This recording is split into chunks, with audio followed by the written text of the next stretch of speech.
And welcome back to the Always Be Building Show, sponsored by Dynasty Football Factory Network. I'm Stephen Chalmers, joined as always by my partner on the right side of the screen, Ryan Odell. Deli, say what's up to the people. What's going on, everybody? Welcome back to the show. Got to be back. Took 10 days away from the show. We're back here. We're going to continue to knock out these rookie profiles. Today, finally, I think this is well overdue. I'm going to get to the tight end one for us, and that we're going to start out with Penn State Tyler Warren. I know we talked about Fannin, but he was just a hot subject at the time, so we want to knock him out while his name was hot. But now we're going to get into the true tight end one of the class, Tyler Warren. But before we do that, before Steve does his thing, I just want to say we spoke with DFF. Going forward, this is going to be our bread and butter. We are trying to become your go-to guys for these rookie profiles year in, year out. In season, we're going to be talking about the 2026 class. We're going to try to get ahead of the ball game here so you guys can get your knowledge up on these guys way before the draft process so you can start your process a little bit earlier. That being said, we're going to, once draft gets finished for this class, we're going to take a break, take a breather, and we're going to get into the 2026 guys. We're going to be talking Arch Manning, Justice Haynes, Trey Lechner, Zachariah Branch, and Mekhi Hughes, just to name a few. Super excited for that. We're going to just move towards all rookies, and that's going to be our thing. Yeah. So before I get going, we just want to say we are excited about this. I know that in-season content can become very stagnant and boring, especially when you're seeing the same thing across multiple sites. Yeah. Don't get me wrong. I really enjoy in-season breakdown content, but I will do that in my writing. I write during the season as well. So you can follow my article for that. But we're going to focus on profile breakdowns, player breakdowns, get you guys the leg up on the game going into 2026. For future reference, I do not like the 2026 class. I just want to throw that out there. I'm selling all my 2026 picks, so I will say that. I just want to throw that out there. I know players will emerge, but I just want to throw that out there for future reference. But hey, maybe we'll become Devi guys as well. Maybe you'll throw us in that category. But Dynasty Football Factory Network, as always, we like to preach these guys. Rookie Profile Draft Guide is out. Please check it out. Huge kudos to those guys over there. A lot of work, blood, sweat, and tears went into that. A great product. Our videos are also on there. A lot of our breakdowns are on there. So feel free to check that out. There's a free guide, and there's a guide when you pay for our subscription. $20 a year, $1.67 monthly. Very, very cheap for the content for what it is. Get access to our Discord. On top of that Discord, you get access to our content, Dynasty, which is me and Ryan, Devi, redraft, all types of different types of content. We're just grown men. We're fantasy football addicts. Here we are. Yeah, absolutely. That being said, Steve, you want to kick off your own Penn State guy, Tyler Warren? Fifth-year senior Tyler Warren. Going back to Tyler Warren, played with Jahan Dotson. That is how far back we are going. Yeah. Well, it was his freshman year with Dotson's junior. Dotson's red shirt freshman year was his senior year. So he officially joined the team in 2020, was redshirted that year completely. Yeah. Officially got some playing time in 2021, which is the year that Jahan Dotson was drafted. But that's how far back we are going. We are going back to the Jahan Dotson days, the Trace McSorley days. That's how far back we go. We do not even go back to Drew Allar as his first quarterback. It'd be Trace. So, fun times. A lot of fun times. Played behind Theo Johnson here. Got his real shot. And here we are. The cool thing I can say about Theo Johnson, never had 30 yards receiving per game. At least I can say that in his junior year. Tyler Warren did last year. The big breakout year in 2024, over 77 receiving yards a game, over 100 catches. Huge year from Tyler Warren. So let's get into it. 6'5", 6'6", about 260, 4'6", 40. He's a big boy. Yeah. That's the thing. I mean, yeah, just to get back to the whole – it took 4 years to get a starting job set behind Theo Johnson, but once he stepped into that role with Drew Allar, he instantly became his go-to target. Just to get in the stats a little bit this year, I know Steven did, but led the Big Ten in catches despite playing in the tight end position. I thought that was kind of wild. I mean, he was Drew Lara's go-to guy, no doubt in mind, and I think that's something going to the next level. Quarterback's going to look at. I mean, on top of that, targeted his QB rating when targeted like 123 somewhere around there. That's crazy. Yeah, Tyler Warren made a huge impact this year. Tyler Warren has made his impact very well known. He's a red zone threat. He made that well known throughout his time at Penn State. This year, especially if you break down the USC tape, 17 catches, 224 yards. So it's the best game I've ever seen from a tight end in a Big Ten game in quite some time. Just for future reference, just so you guys know, he is the Big Ten record holder for touchdowns for tight ends of all time. He does hold that record. He just knows how to score. Tyler Warren is a monster. The biggest thing that I have the question mark is, how does a fifth-year senior at the tight end position translate to the NFL? Yeah. I don't want to start getting to the negatives just yet because he's got so many positives. I mean, given he did spend 5 years in the league, but he's developed pretty well into it. His short and intermediate routes are phenomenal. He's great in finding soft spots in the defense in the middle of the field. I mean, honestly, anytime – I mean, I hate to keep bringing up Drew Lar, but it just goes to show his short and medium route work is phenomenal. It's like it seems like anytime Drew Lar is in trouble – he's able to find Drew Lar in these moments, even if it's just for a few yards to just get the ball out of his hands. And I think that speaks to him running past his routes and still trying to make a play happen.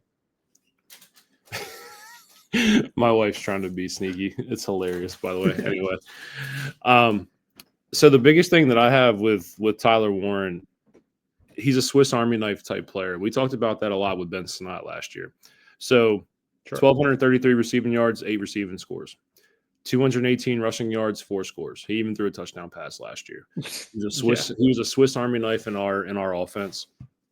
Alignment versatility was crazy. Out wide, in the slot, X, Y, Z, lined up in the backfield. James Franklin moved him a lot around the line of scrimmage. He thrived in everywhere. You talked about his short to intermediate or his intermediate to deep areas of the field. Yes, beautiful.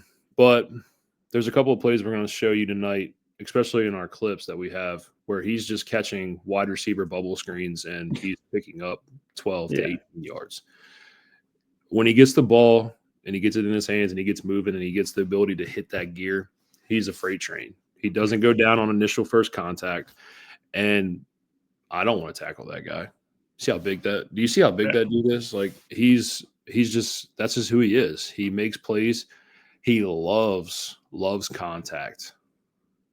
And those are the guys that we love. You know, you're a big George Kittle guy. And I'm not saying that he's George Kittle.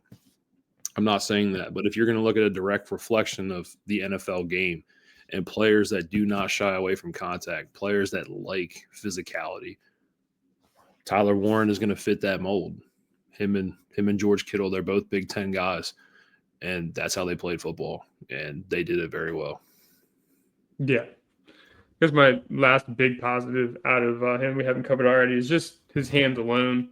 He's got great hands. I've seen him make a few one-handed catches. I know there's typically anomalies, but just to see that he's able to make plays on balls like that, and it goes even further than that, is when he's even tightly covered, I've seen him win 50-50 balls more often than not. Just more things that I think, even if he can't create that separation to the next level, he could still try to make a play on the ball, help the quarterback out a little bit. So we talked about that with Michael Mayer. So we talked about Michael Mayer at Notre Dame not being an elite separator, but we talked about his instinct and ability to be able to use his body to create separation in multitude of ways. So when we talked about Michael Mayer, unfortunately, Brock Bowers is now in front of you. It's a little unfortunate. Yeah, it's really unfortunate, but a very instinctive tight end like Michael Mayer, I would say that Michael Mayer lacks that physicality that Tyler Warren has. Sure. Why Tyler Warren plays with that same kind of game IQ, Tyler Warren brings another level of physicality. The biggest thing that I noticed about Tyler Warren is his awareness and zone coverage. Sure. Great IQ.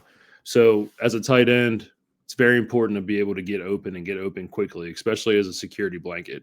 He does that very well, finds soft spots with ease. And on top of that, not just being a 6'6", 260-pound guy, he's a massive target, but he has an elite catch radius. Typically, every time the ball is thrown to him, he's going to come down with it, like you said, great 50-50 ball guy. But I'm not just talking about that. I'm talking about being able to catch outside of his body. Not every pass is perfect in any level of football you play. Nothing's perfect. Some passes are off target. But guess what? He's going to go get it. His ability to catch outside of his body, huge. He is a surefire thing when it comes to that. And, the biggest thing is we talked about him as a vertical threat. We talked about the instinctiveness. We talked about him. Maybe he doesn't create the most separation, but he knows how to stack his defender well. Yeah. And ball tracking ability is elite. He can track a football with the best. Sure. So any more positives out of you before I get into the negatives? Are you good? Yeah. So when we talk about all these things combined together, we talk about the ability of just the size, the sheer mass of this dude, body strength, catch radius, box out skills, 50-50 ball skills. He is a red zone nightmare. Sure. He will continue to be a red zone nightmare. He is a mismatch waiting to happen in the NFL, especially if used correctly. He's shown that. I mean, there's a reason you lead the Big Ten all time in touchdowns for the tight end position. And you talk about his ability. He talked about his ability to play strong and physical. That translates especially when he is not afraid to go across the middle. It's a lost art that we don't talk about enough. So, yes, in today's game, the NFL is softer when we talk about guys going across the middle. 10 years ago, if we saw a Devontae Smith type guy go across the middle, his head would have got blown off. But that doesn't happen in today's game. But a guy like Tyler Warren, his ability to go across the middle, play physical, catch the ball in traffic, and his willingness to do so makes him a very, very, very, very valuable asset. Yeah. He's not an easy tackle in today's world for the NFL, considering there's no hip drop, there's no this, that, another thing. He's a big guy and it's hard to take down. You can't just plow him down like you used to, like Steven said. But, yeah, he's an absolute nuisance with the ball in his hands out to the catch. I think that's where most teams in the NFL next level are going to look to use him the best. And lastly, again, I am very biased. I am a diehard Penn State fan. So there's a reason why, yes, Drew Allar is a captain, but he's not our captain. He's not the guy that calls the coin tosses. It's Tyler Warren. There's a reason for that. There's a reason for that. Just his overall leadership ability and his attitude to the game. Just the way he approaches the game, the way he works to the game. I love the way he carries himself. I love his willingness to lay it all on the line to go win a football game. You can see it. You can see the way he carries himself on and off the field. Tyler Warren is that guy. And we talked about negativity with attitude. We talked about that with Cam Ward and the fact that he quit on his team in a bowl game. Tyler Warren, that matters to me when it comes to the processing and breaking down of a player. You're not going to see that here. Yeah. So the weaknesses. What's up, B-Wilk? What's up, B-Wilk? Hey, happy belated birthday, by the way, to everybody. I wished you happy birthday, but just want to say. Happy belated, brother. I think Wilk's 35 now. Old man. Old man, bro. Old man. But no, so to the negatives, sadly, every prospect comes with negatives. We know that we discuss in every episode, but I think the number one thing for me is we talked about the short and intermediate routes. Has no problem with that. But I will say when it comes to these plays more than, 25, 30, 40 yards, they all seem to come 34, I apologize. They all seem to come through seam routes, go routes for the tight end and in between the linebackers and the safeties. That's kind of where their bread and butter is with deep plays with him and Drew Allar. There were timed passes in a seam route. And outside of those plays, you didn't really see a whole lot of him getting targeted more than 20 yards down the field. Definitely something you need to look forward to the next level. Before we start calling him, the next George Kittle, who could do it all the next level, I think there's some stuff to be desired when it comes to his deep game. Yeah. So there's a reason why there's not a single season with him under 11 yards per reception, right? Yeah. I believe that's just game planning and skill set wise. I mean, we talked about this with Brian Thomas Jr. Remember, we talked about it. Is it Brian Thomas Jr.'s skill set that he's just versatile because he's 6'4" and he runs a 4.34? Yeah. Is that his versatility skill set that he's that fast, he's that big that he's going to burn most SEC defenders with the go route and the vertical type routes? You know, is that just going to be him in the NFL, or does he have something that just hasn't been unlocked by the LSU coaching staff? Fair. Who knows? James Franklin, I'll be honest with you here, the play calling and scheming, it doesn't start with the passing game. It doesn't. Never has. It runs through the two running backs. It runs through Katron Allen. It runs through Nick Singleton. And Sure. I'll be honest with you, at times I believe the passing game takes a back seat. I do believe that the development of Drew Allar has not helped Tyler Warren or any of our pass catchers. He has not developed into the QB I thought he would be. True. Just being honest. So what kind of skill set does Tyler Warren offer? I don't know. As a fully rounded tight end.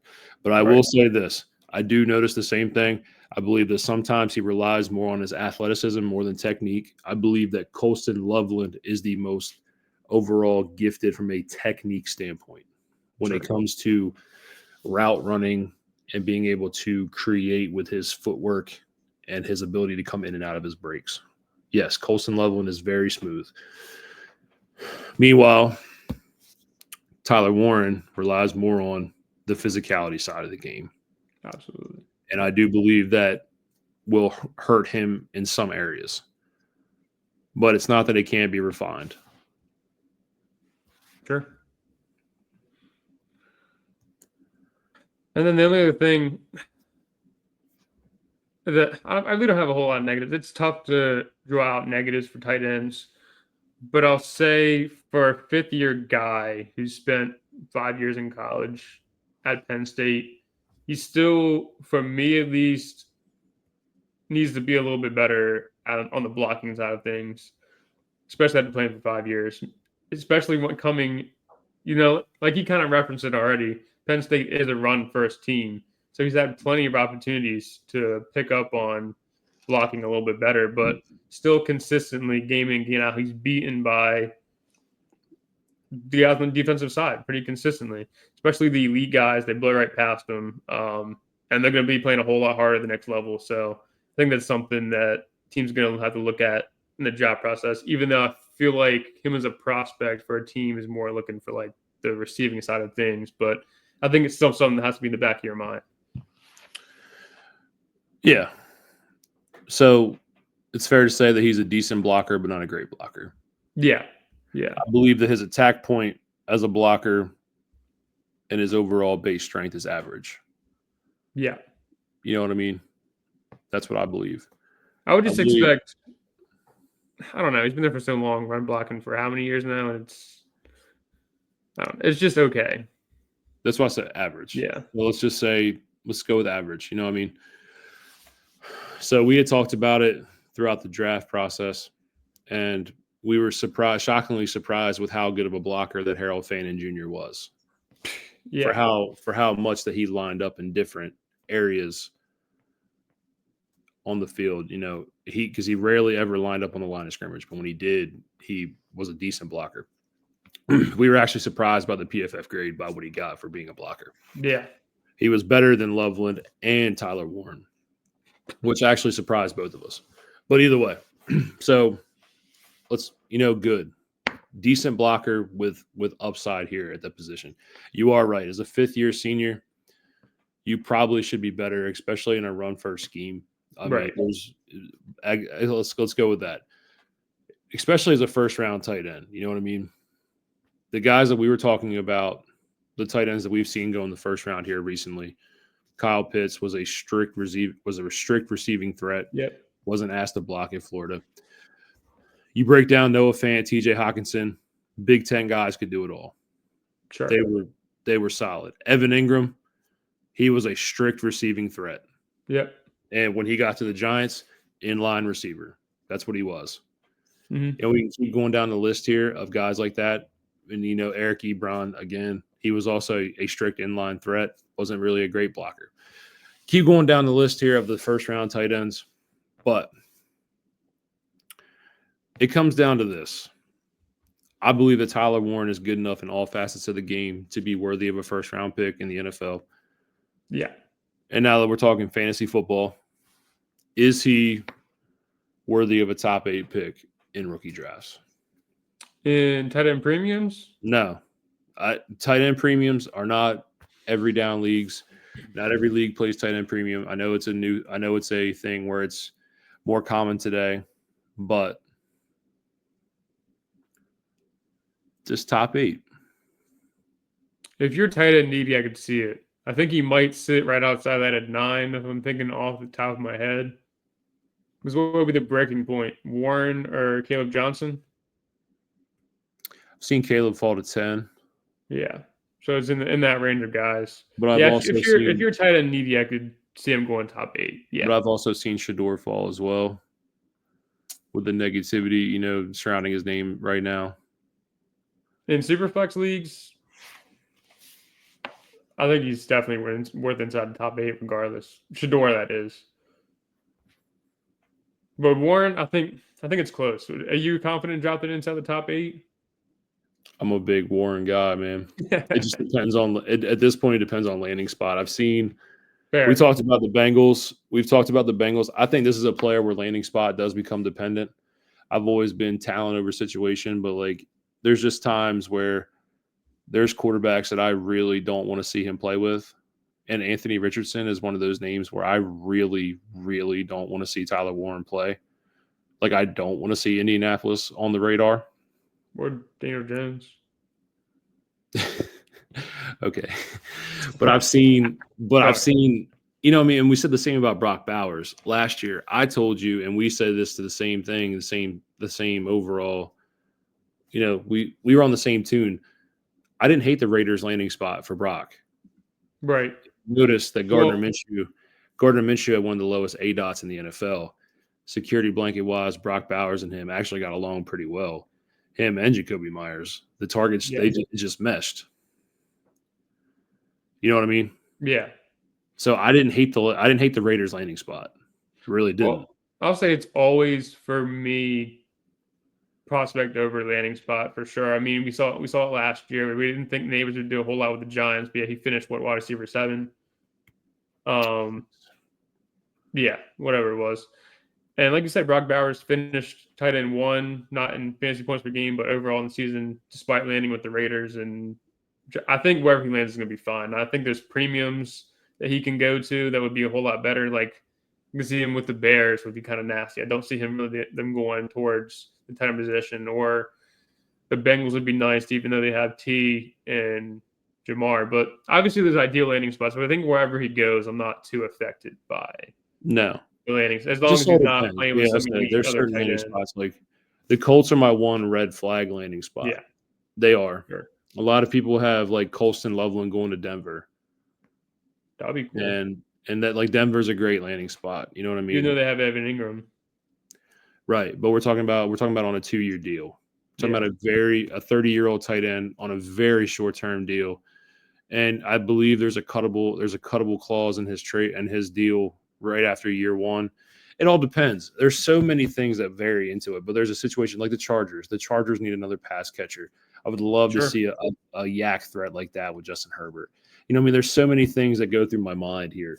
The Bills, sorry, Kincaid. I don't hate Kincaid, but I hate Kincaid after this last season. But either way, you know what I mean? Yeah. I do not believe Philly is in play at all. I have heard some rumors that they're trading Goddard, but I don't know if it would be to bring in Warren. No, Goddard at most draws a 3rd-round pick. Yeah, at most. All right. Anyway, let's get down to tape. NFL comp. You've heard me talk about Kittle, but another name has really popped into my mind here recently. When breaking this down, see a lot of Jeremy Shockey. Huge fan of Jeremy Shockey and the way they play. And I just believe that Tyler Warren also directly resembles Jeremy Shockey. Huge physicality to his game. Love Jeremy Shockey. I do believe the Giants misused Jeremy Shockey in a lot of ways, but overall, yeah, sure. just a red zone monster and just a beast inside the 20s. Jeremy Shockey was a monster in New York. Yeah, he was. And I think it's honestly your best comparison yet. I hate comparisons, but that's a damn good one. The guy that can work in short and intermediate routes and eat these safeties and middle linebackers alive. But yeah, I'm in. We got tape. I do have tape. Close this thing out, baby. Let me bring this up here. So, first play here. The Notre Dame game. This absolutely breaks my heart. Anyway. Let me go ahead and go full screen here. So, very simple play here, but just watch Tyler Warren pick up easy yards. Games, really 2 games plus in this playoff. Middle tight end screen, Tyler Warren lowers his head and ran over fellow All-American Xavier Watt. Yeah, that's the physicality we're looking for. So, again, easy inline pass right there, set up to a little weird tight end screen right here. And on that play, you break it down. He picks up 13. Same time, he does go down on initial contact, but remember that is a middle linebacker. You're going one-on-one with the middle linebacker. A little tougher to break tackles when it comes from the middle. Bing bong, clip 2, baby. Which one is this? Oh, my favorite play from 2024. Penn State guy. This is an absolute trick play, by the way. Let this play out. But we'll just watch the ball tracking ability. So just notice Tyler Warren snapping the ball.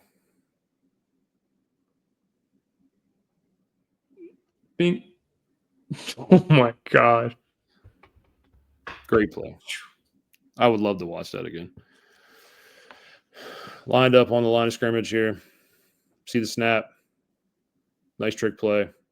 Deep ball. Going. Defender on his hip. Ball adjustment. Tracks it. Money. Yep.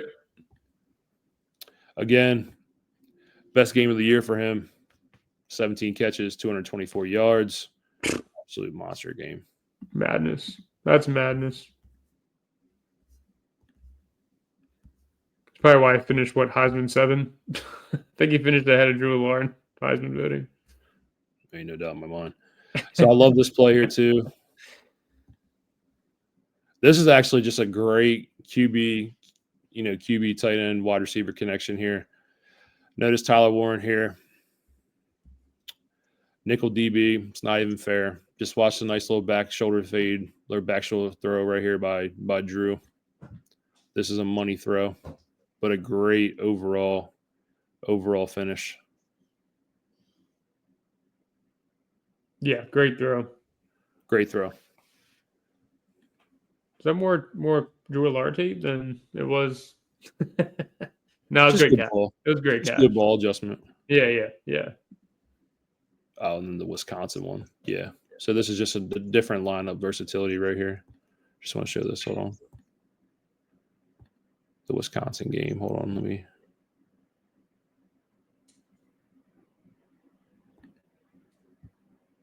Yep, right here.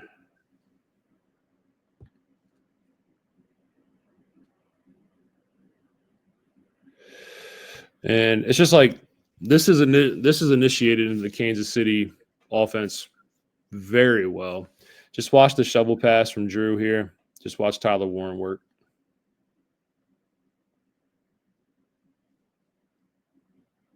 Yep, shoveled off. He's moving. It's simple. It's so simple. It's such a low risk, high reward play. Nice little shovel pass. You pick up 20 plus yards and you're moving the ball. You get a guy like that, like I said, a yak threat like that. You get the ball in his hands. He gets to hit his second gear, and he's moving. Yeah, it's plays like that you can see the potential for him to be just more than the tight end position.